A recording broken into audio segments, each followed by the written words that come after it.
থাক না সেসব মানুষের কথা। সব মানুষ তো একরকম হবে না।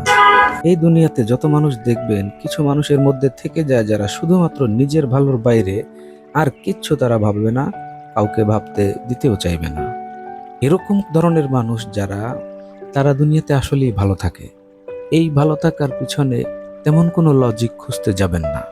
যদি খুঁজে বের করার চেষ্টা করেন যে শুধুই তারা কেন ভালো থাকে, আমরা তো সৎ, আদর্শবান, মানুষ আমাদেরকে ভালোবাসে, এরপরও ভালো আমাদের সাথে ধরা দেয় না, এর পিছনের উদ্দেশ্যটা কি?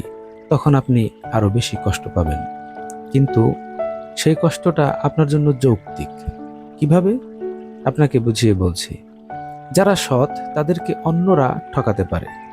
যারা ন্যায় এবং নিষ্ঠার সাথে দুনিয়ায় জীবনযাপন করে, তারা অন্যের ক্ষতি কখনোই চায় না, যেটা আপনি আমি আমরা কেউই চাই না। কিন্তু অন্যরা যখন সেটা বুঝে ফেলে যে ওর দ্বারা কারো ক্ষতি সম্ভব না, তখন সে আপনার ক্ষতি করার জন্য যথেষ্ট সুযোগ খুঁজবে, এবং সে সুযোগ তার সামনে আসলেই সে সেটা লুফে নেয়।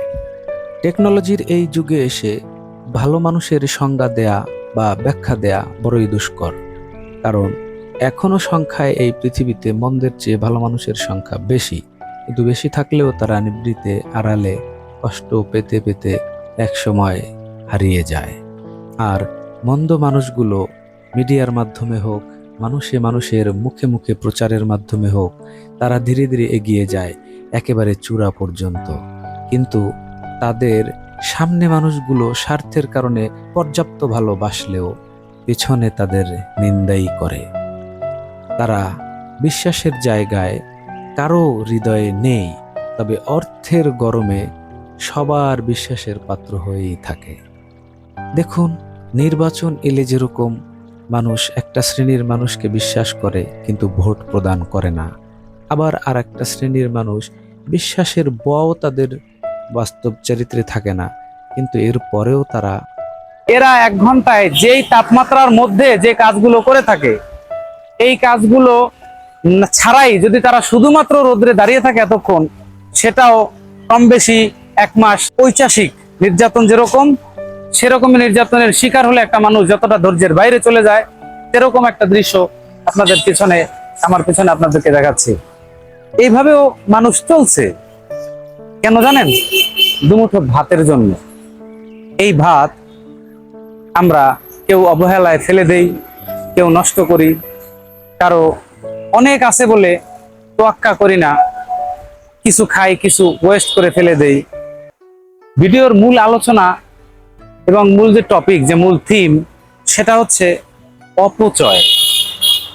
অপচয় রোধে যদি মানুষ হিসেবে আমরা সচেতন না হই, তাহলে আমার জন্য বরাদ্দ করা যেই রিজিক মহান আল্লাহ তাআলা দিয়েছেন, সেগুলো কিন্তু তার মধ্যে হাতুড়ি পেটা করে সেই শক্ত লোহাটাকে গলিয়ে আবার লম্বা খাটো বিভিন্ন আকৃতি দিয়ে একটা প্রয়োজনীয় বস্তু যখন সে তৈরি করে, এরপরে সেটার মালিক যিনি, তিনি নিতে আসার পর যে অর্থ প্রদান করে, সে কিন্তু সারাদিনের কষ্ট ভুলে যায়। বোতল ভর্তি করে পানি নিয়ে, অথচ এই সমাজে কোটিপতি যারা, হাজার কোটি টাকার মালিক, তারা কিন্তু বিভিন্ন সময়ে বিভিন্ন কায়দায় অন্য মানুষের প্রাণ বিসর্জন পর্যন্ত দিতে হয় তাদের কারণে। এরপরেও ওই বড়লোক মানুষ যারা বিত্তশালী, তাদের মধ্যে অনুশোচনা কাজ করে না। তারা ওই সমাজেই বসবাস করে আমাদেরই চারপাশে। আমরা তাদের হয়ে কাজ করি, তারা কখনো আমাদের হয়ে কিছুই করে না বিনা স্বার্থে। একই আকৃতির মানুষ, কিন্তু হৃদয়ে তাদের কতটা বৈষম্য। টাকা থাকলেই যদি তা দিয়ে মানুষকে মূল্যায়ন করা হয়, তাহলে মানুষের মূল্যায়নটা কোথায়? মূল্যায়ন তো শুধুমাত্র যার টাকা আছে সেই টাকার। অর্থ দিয়ে জ্ঞানীদের বিচার করা যায় না, অর্থ দিয়ে পরিশ্রমী মানুষদের বিচার করা যায় না, অর্থ দিয়ে দিনমজুর, এই সমাজে যারা সৎ, আদর্শবান, যোগ্য, তাদের বিচার করতে গেলেও আপনি তাদেরকে ঠকিয়ে দিবেন। তারা অর্থের ঊর্ধ্বে, তাদেরকে কেনা যায় না। যারা কোটিপতি তাদেরকে কেনা যায়। যে 10 কোটি টাকার মালিক, তাকে 20 কোটি টাকা দিয়ে যে কোনো অন্যায় কাজ করিয়ে নিতে পারবেন, সংখ্যায় বেশি এরকম মানুষ। অথচ এই পৃথিবীতে শুরু থেকে আজ অবধি অবহেলার পাত্র হয়ে রয়েছে শুধুমাত্র সম্পদশালীদের বিপরীতে যেই দারিদ্র মানুষগুলো, তারাই হোক না এ দেশটা সুস্থ, সমাধান যুক্ত, সুন্দর একটা বিচরণ ভূমি।